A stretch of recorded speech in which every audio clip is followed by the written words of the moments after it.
আসসালামু আলাইকুম। অনেকে বিভিন্নভাবে আমাকে প্রশ্ন করেন যে কিভাবে নিবন্ধন পরীক্ষা দিলে মানে কাঙ্ক্ষিত সাফল্যটা অর্জন করা যায়। বারবার পরীক্ষা দিয়ে অনেকে আবার ব্যর্থ হয়েছেন যে বলতেছেন যে আর দিব না, কোনোভাবে টিকি না। মানে এরকম অনেকে হতাশ হয়েছেন। তো আমি যেটা বলতে চাই যে বিশেষ করে আমি কমার্স ব্যাকগ্রাউন্ড যারা আছে, specially accounting department, college level অথবা যারা স্কুলে ব্যবসা শিক্ষা শাখাতে পরীক্ষা দিবেন, তাদেরকে আমি কিছু কথা বলতে চাই তাদের উদ্দেশ্যে যে আসলে পরীক্ষা যেহেতু এখানে একটা কম্পিটিশন পরীক্ষা, তা আপনাকে মনে রাখতে হবে যে এই এখানে সর্বোচ্চ নাম্বার ক্যারি করতে হবে। অর্থাৎ আপনার ধরে নিলাম যে 18তম নিবন্ধনে ব্যবসা শিক্ষা শাখাতে কমপক্ষে 1000 বা 1000 বা 1200 লোক টিকাতে পারে। কারণ আপনারা ইতিমধ্যে জানেন যে 1 থেকে 17তম নিবন্ধন পর্যন্ত 1 থেকে 15তম সবারই সার্টিফিকেট ইনভ্যালিড হয়ে গেছে। আর 16-17 যারা ছিল তারাও কিন্তু এই পঞ্চম গণবিজ্ঞপ্তিতে অলরেডি সুপারিশপ্রাপ্ত হয়ে গেছে। যার কারণে 18তম নিবন্ধনে শুধুমাত্র যারা টিকবেন তারাই কিন্তু পরবর্তী গণবিজ্ঞপ্তিটা পাবেন। যার কারণে অন্য কারোর সাথে আপনাদের কিন্তু প্রতিযোগিতা নাই। যার কারণে একটা বড় সুযোগ আমি মনে করি, যেটা আগে ছিল না। আগে দেখা গেছে 1 থেকে 15, 1 থেকে 16 এরকমভাবে সবার সাথে কম্পিটিশন করতে হইতো। কিন্তু এখন থেকে আর এই ঝামেলাটা নাই। যার কারণে এই যদি ব্যবসা শিক্ষা শাখার কথা বলি তাহলে আপনার এই 1000-এর ভিতরে আপনাকে আপনার নামটা থাকতে হবে। যদি 1000-এর ভিতরে থাকে তো আশা করা যায় যে আপনি একটা চাকরি পেতে পারেন। যদি আরও ভালো হয় যে 200 বা 300 ভিতরে থাকা যায় তাহলে দেখা গেছে যে আপনার নিজ জেলাতে ভালো স্কুলে চাকরি হওয়ার সম্ভাবনা বেশি। তো স্কুল লেভেলে এখন যেহেতু আপনার এই এই নিয়োগটা অনেকটা ফেয়ার হচ্ছে আপনার নিজের সাবজেক্টে, যার কারণে আপনার স্কুলে চাকরিটা মোটামুটি সহজ।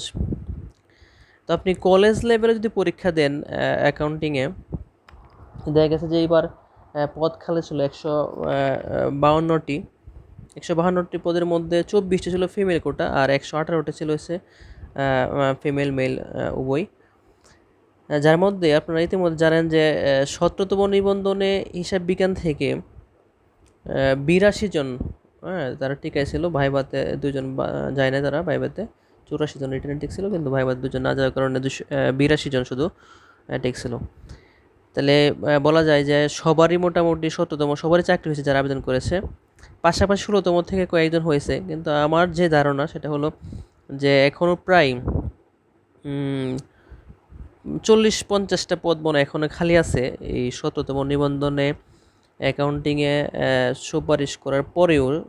এই বৎসর পঞ্চম গণবিজ্ঞপ্তিতে 40-50টা পদ খালি থাকতে পারে।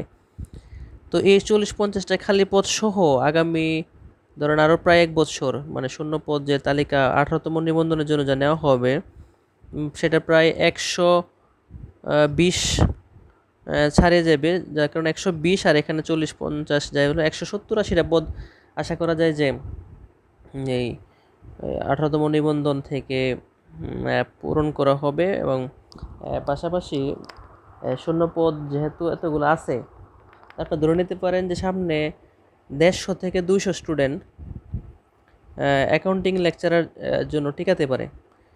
তো অনেকে আমাকে প্রশ্ন করে যে ভাই কাট মার্কস কত বা কীভাবে কত নাম্বার পাইলে সামনে চাকরি হতে পারে। আপনারা জানেন 17তম নিবন্ধনের মার্কস ছিল সর্বনিম্ন 80, যারা 80 পেয়েছে তারা টিকছে, আর সর্বোচ্চ ছিল 92।